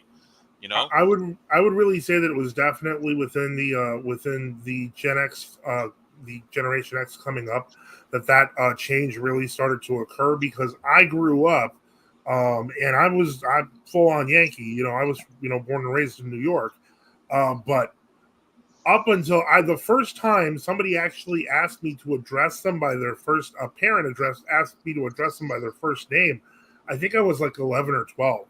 And when I heard it, I was terrified. But I mean, I imagine that there was another motivation going on there, because I kept saying Mrs. and I think it was a divorcee. But I was 12, so I didn't know that. But I was shocked that someone was like, "Call you Lorraine? I'm 12." I couldn't possibly, it was, by the time I was, getting in college, that was it. It was first name basis for everyone. It was so bizarre. When I last went back to North Carolina 11 years ago to visit my mother and my father before I passed away, and I met some of my aunts, but I never called my aunts by their first names or my uncles by their first name. I never say, so and so. Even when I think I met an old teacher from high school, and I just called him Mrs. So and so, and it would just be incredible to think you would just talk to a teacher with a first name, it was absurd, So, but I guess people now are doing it, but like Father Boniface says, there's this foundation of rebellion, and even even the modern English state was founded back in 1688 on basically getting rid of the legitimate king and bringing it in, and just overthrowing that. That was founded on rebellion. All right, so it was rebellion against rebellion, of rebellion of rebellion of rebellion. Went after the other. And rebellion is as witchcraft, as the scripture says. Yeah. I will say this for Anonymous Man 115. We're not saying this to talk about how difficult it is to become more obedient, to become more repentant, but simply to just say that we all understand it. We live in a society that created that very thinking, and not just in you, in so many of us. So we're with you on that. But the liberal order that exists is also hypocritical. It demands you believe everything it says, and you don't question it, while also professing to have, free thought and not to be bound by any chains. Whereas what you find is that people who are, who claim to have the most freedom are the most enslaved to sin. And that true freedom only comes through our Lord Jesus Christ. Because you're free from sin. You're not bound to these shackles and chains anymore. Because true freedom is not the ability just to do whatever you want, you desire. It's to conform to your nature, your true nature. Yeah, exactly. Which is to be made in the image of God. And Bishop Enoch had some comments here. This is about the difference with graces. Yes. Arthur J says, thanks for the answers. I'm considering taking notes. A lot to take in. The only churches in my area are 2 hours away. I just want the proper guidance. I didn't even know about Orthodoxy a month ago. Hey, we welcome you here. Stick around, like and subscribe. Ask questions in the comments. You can also reach out to us on the Frost and Us Cafe. On Gab, Bishop Enoch has the traditional Western Orthodoxy group. There are ways to reach us. If you have any questions, if you're watching this channel, just write them out and let us know, and we'll try to answer them. Is it a thing like boomers self-undermining authority to feel like they're young? Also, teaching kids the only thing I can teach you is to think for yourselves, and kids coming out directionless. I mean, you see, my gut reaction is to say yes, but that doesn't. I don't know that it's necessarily like. Would I say that about all boomers? That the boomer generation? I mean, I'm technically not a boomer, so I can't be an expert on boomer. And in order to be an expert, you'd have to be older than a boomer, or at least a boomer, I would think. And I'm neither. But I would say that there definitely is something true to the idea that the whole hippie generation free love thing might have kind of undermined the concept of authority. Oh, for sure. For sure. Yeah. Okay, yeah. Anonymous man. Oh, go ahead, please, Father. I was just thinking of you have these TV stations that show all the old reruns, of all these old shows. Like Leave It to Beaver. I was taking care of a lady for a long time and subject to watch these things. And the father on Leave It to Beaver, the father was oftentimes lying, and that was acceptable behavior on his part on the TV show, or the disrespect. I never noticed that. That's weird. That's true. I Love Lucy. Disrespectful of the order of her husband. Green Acres, Zsa Zsa Gabor. See, these are shows I didn't watch by choice, but I watch them and then I get disgusted with them. But she was disobedient to her husband, to the governor when he visited one time. I mean, just the feminist agenda and in your face and stuff like that. And so this has been being taught for a very long time. Well, it's funny that you say that, Father, because, first off, you were kind of forced to watch it later and so on and so forth. Some of these things were stuff I watched as a kid. This was considered the golden age of television when everything was so pure and hunky-dory. And you're pointing out that there were serious problems even in those shows. Yeah, they were trying to inculcate it in subtle ways. Yeah. But they were already on the move.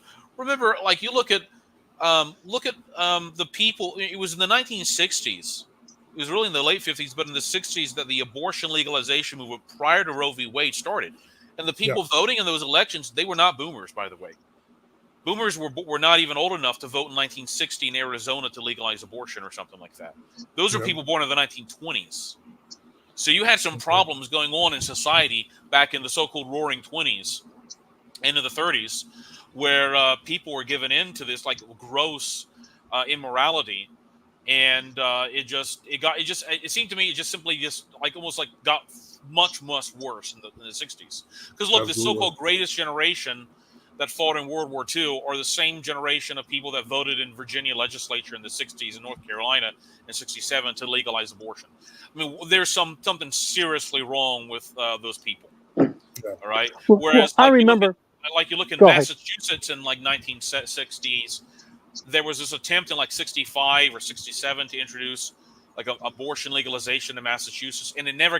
One person supported it in the legislature, and it never got out of committee. Rhode Island completely condemned it. I mean, people forget that up until Roe v. Wade, like the north. I mean, not to go down on the South because I was from there, but like a lot of these northern areas, like New York State and New England, they were much more conservative on being pro-life, and that's why Roe v. Wade had to get through, because they had all the governor. They had gotten an abortion, some sort of like covert legalization bill through in early '73. In New York State legislature, people realized it. They mobilized. The legislature voted to make all abortions illegal.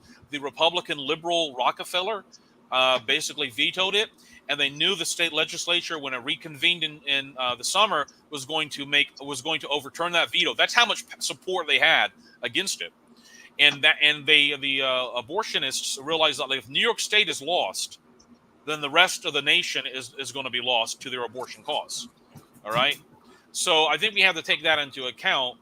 There was something seriously going wrong. And it's just like that when they had that recent law and people thought Kansas or whatever, Nebraska, was going to become pro-life. But it turned out to be totally, liberal. There's some really, just because someone comes from the South or from some rural area of this point, do not automatically assume that they have like Christian views about the moral order. Bill Clinton came from the South. Yeah. No more classical liberalism. The left are 100% dogmatic as much as anyone else. Anyone here? That's true. Chris Dabrowski, sadly, I was taught that as a kid, thinking for myself while I learned things that turned out all right. My siblings, not so well. Anonymous Man, I understand what you guys are saying, and I thank you guys. No problem. We're glad to help, and we are always glad to answer any questions. They thought for themselves and became atheists. One of my brothers stayed a papist and is a sedevacantist. Sorry to hear this. Return to the disdain for actors everyone everywhere had until the 20th century. Not a bad idea. And sedevacantism vindicates orthodoxy. Yes, it does. Okay, so we are moving into that part of the show where we are about 18 minutes out. I'm about to put up the banner with the 15-minute warning. So if people have questions for... Okay, go ahead. I have a question for Father Boniface, and of course I don't see Matushka Stephanie, so she can't accuse me of stealing her question.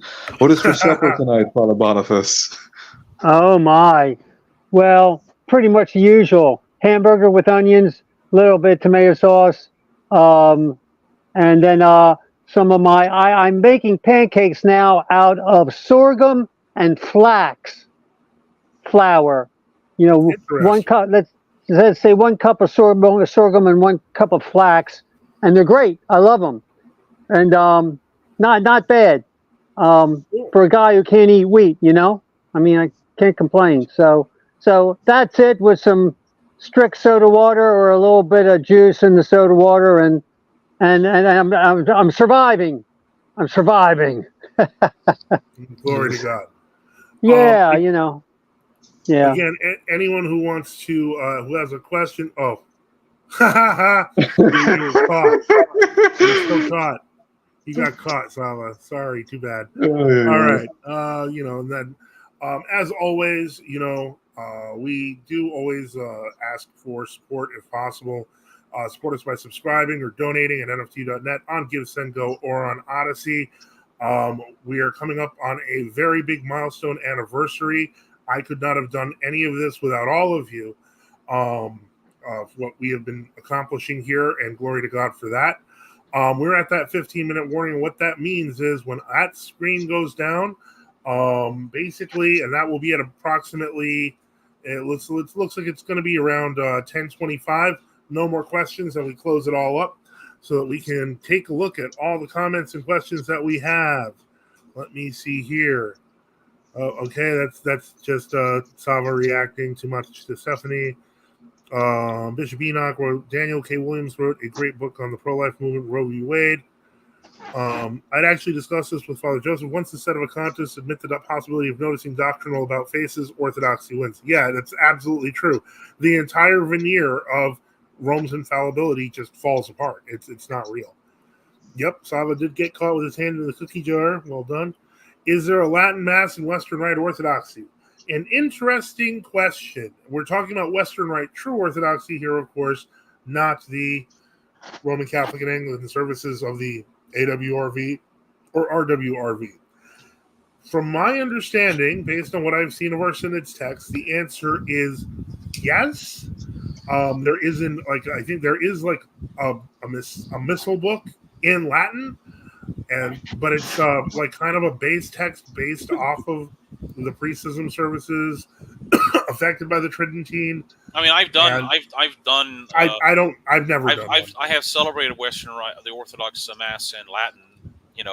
To me, I consider Latin in the same sense to English, in the same sense that someone who's using English for the Byzantine books looks upon like Church Slavonic or Greek.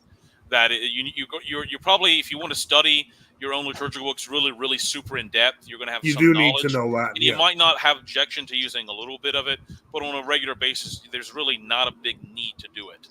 Yeah. Especially if people have a fetishism for Latin just for Latin, and that's all they're really concerned about. And they're like, well, if they don't have Latin, I'm not going there. Well, then you're not really interested in Orthodoxy, then, are you? I'm going to go through a lot of these comments because we see that Sava talking about when he goes to Texas, Bishop Enoch talking about the moderates in the state senates. Local remnant do ask for guarana juice. They do sell that in some places, local remnant. They were, New England and New York were staunchly pro-life. All it took was for them to basically collapse the Catholics, and they broke that. Sava accepts some kvass and some kompot. Okay. The other Russian summer drink, kompot. That's when you mix the jam with the water, right? Yes. Yeah, I do that sometimes now. I actually will be making some for Pentecost here at St. Peter's. I just make some because I'm lazy. I'm like, okay, I'm out of the Kool-Aid. I got some jam. I'm like, get this stirring. Let me see. I'll trade. I have guarana pop. Let's see here. Okay. Papists unironically think of Latin as Muslims think of Arabic. That is an interesting. That's an interesting observation. I think you're kind of right on that. They kind of hold it as some sort of. It's not just a language to them. It's not like people are just walking around saying "salve" to each other like this was their language. It's really like a divine language. Now remember Pope Hadrian II approved when Saint Cyril Methodius came to Rome. He approved the Church Slavonic books, and he said, "Even I want you to celebrate services in St. Peter's Basilica in Church Slavonic." All right. So, and in fact, in the life of Saint Cyril Methodius, there's mention of this, like the 9th century life, about how, Hadrian II condemned those who said Mass could only be celebrated in Latin, Greek, or Hebrew or something like that. Well, if I remember correctly, that was kind of like the deal breaker because they got a counteroffer from Constantinople, but they had to do the services in Greek. Yeah, well, remember, they had all the problem with understanding this is people are assuming that Latin, the reason services were held in Latin in the West in the first millennium was an intentional, well thought out plan because they thought Latin was a divine language. As opposed to a linguistic development. Yeah. The reason it was done was that most of the West was under the Western Roman Empire where Latin was spoken. Even in Britain and in parts of Germany and the Netherlands and France, that was the language for a very long time. It's a little bit different than what people are considering. So, I mean, even in the 10th century in England, they began to put some of the ritual books into Old English, like for example, the Durham Rituale has Latin on one side and English on the other, at the very least. So, I think they're misunderstanding about the whole nature of it and why it was done. Because remember, French and Spaniards and those people, they still for a very long time regarded Latin in the same way that Russians thought about Church Slavonic. All right, that was sort of like a form of their language, or they were part of a wider culture. That this was an expression of how they spoke in church services and for sacred things.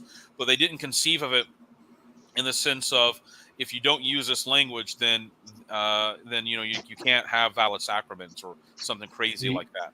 Yeah, Atomic Lead points out Ripperger said that merely playing recordings of Gregorian chant drives away demons. And Sava said, I've heard that. I've heard similar claims about Byzantine chant. However, I will say that you cannot drive a demon away with a recording. You drive a demon away with prayer. I would recommend you sing the chant. You yourself. Yes. Yes. That'll work, because then, as St. Augustine says, singing is praying twice. Exactly. But playing a recording is praying nice. That's not a prayer. Ice. That's a recording. That's electronic reproduction. Yeah. You know, so it's useful for learning how to actually sing, but not actually singing. You can't be afraid to learn chant because you're going to sound quote unquote bad, right? Everybody starts out not great, and you just have to get better over time. Otherwise, if you say, "Well, I'm not going to do anything," you're never going to improve.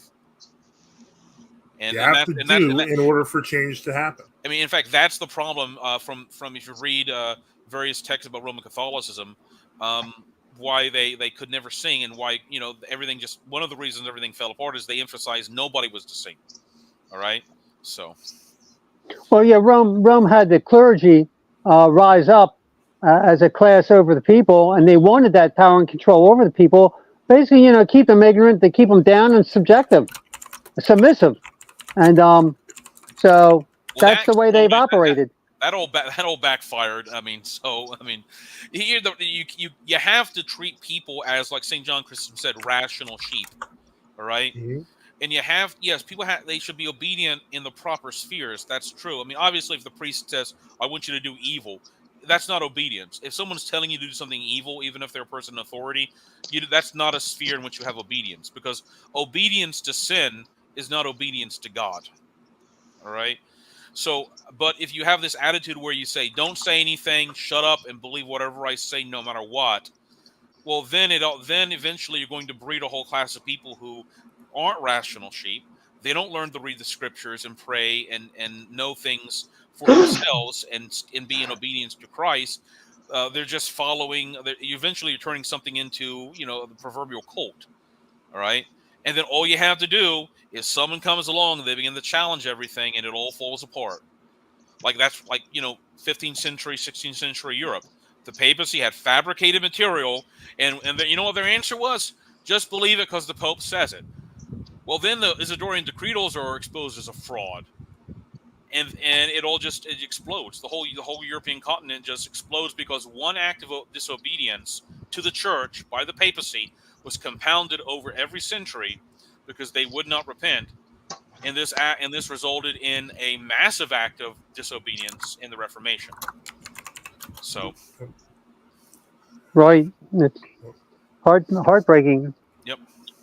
I'm switching it up to questions, comments, closed as we hit the last 7 minutes of the 2-hour mark. It looks like, for the most part, I think we answered everything that came up this week. There were a few interesting questions. I'm going to go ahead and go, Father. I have to take care of a few things. All right. Okay. Okay. All right. Benedicite. Good night, everyone. Good night, Benedicite. All right. So that leaves us here. So we are in the last few moments. Let me see here. I said questions, comments closed, and MC Chili had to jump in there. People not understanding the rules. How can I find true Orthodox parishes near me? Here's my suggestion, and I'm going to put a link. I don't know if it's going to work, but I'm going to put a link. I'm just going to actually show you how I recommend people do it. Okay. And that is going to be the last question. What I would do is this. I'm going to give you this link. It's a link to my Gab, and then I'm going to put it on the screen and show you what I do. Okay. Okay. Let me see here. Okay. So once I put that on the screen, if you can follow this link, now I'm going to put the actual link on the screen, and I'm going to show you how to find lots and lots more true Orthodox churches than you ever needed. What you do is this. And I'm going to share. Hold on. And this is probably going to be the end of the day. Okay, so we go here. And if you look here on this page, I have a hashtag called True Orthodox Churches. You click on the True Orthodox Churches hashtag, and you will find links to various True Orthodox churches throughout the world. In this case, this is the Bulgarian True Orthodox Church. This is the Romanian True Orthodox Church. I'm still looking for the Matthewite ones. Those are harder to find. Artok has one parish in the country. This is the website of the ROCOR under Archbishop Vladimir of Montreal. That's the ROSI, ROAC has a U.S. site. That's right here. This is for the Serbian True Orthodox who don't have a presence in America. This is my synod, the Orthodox Metropolia of North and South America and the British Isles. We have a website there. Rokana.org, which is currently headed by Archbishop Andronic. This is the Rokor under Agafongo of Odessa. This is the site for the American GOCK parishes. This is the site for the GOCK in Greece. This is the site for ROAC in Russia. This is the site for the Avlona Sister Synod in our Sister Synod in English. And this is a site for our Sister Synod in Russia under Metropolitan Seraphim. Now, why did I go through that long, grueling explanation? I will say why. It is because of the fact that if you just go through it, you will not only learn about the locations of different parishes, but you will also learn about the history. The best thing you want to do is be better informed over time. And you have, as you can see here, Sava and Yasha are both very willing to assist, and they do have a large list. I personally, especially if you're new, recommend doing as much research as you can, because that way more people come out better informed. What we want to do is we want to make sure that everyone has the most information they can to make the best and most informed decisions. So that is what I would recommend there. You click on the hashtag. It's the easiest way to find websites is using my hashtag in English. I found that, unfortunately. Eventually, I'll create some sort of better directory, and I do want to create an actual map directory, but it is a lot more complicated than I thought. And as it stands now, there are hundreds of entries that I'm dealing with on just my temporary map, which need to be heavily formatted. There's a lot. So, again, if you're just looking for what are the closest parishes near you, the best thing to do is look up which American synods. I'd look up Rokana. I'd look up Hatka. I'd look up my synod. I'd look up Avlona. I'd look up, Rokor A, even though they have very little presence. The Matthewites have very little. They have some presence, but it's not too big, usually in major cities. The Macarian Synod, even though they have virtually no presence in America, they have like 4 or 5 parishes in Canada. We have parishes, of course, obviously in the U.S., Canada, and a couple in South America. So there's a lot of options. It's just a question of where you are, and you'd be surprised. I'd say about half the cases of people talking about distance to true orthodoxy, there is a true Orthodox church that is at least half the time 3 hours or less. The other half the time, it's a bit more work. And in those cases, well, we'll reach out to us and we'll see what we can do to help. That's our goal. Let me see here. Can you direct me to did nobody find the thing that I'm closed to comments? I can send them. I'll try to send them to you, Yasha. I don't have them, or I would have put them up, but I will definitely try to get those sent out over to you. So we're going to take that off of there, and we're going to go back to this. Again, what I would like to, if I can just get over here, I want to thank everyone. I want to thank our guest Sava for coming. I want to thank Father Boniface and Bishop Enoch. I want to thank our listeners and to those who asked questions and had comments, and to those who support our mission. Support the channel. We at NFTU need your help.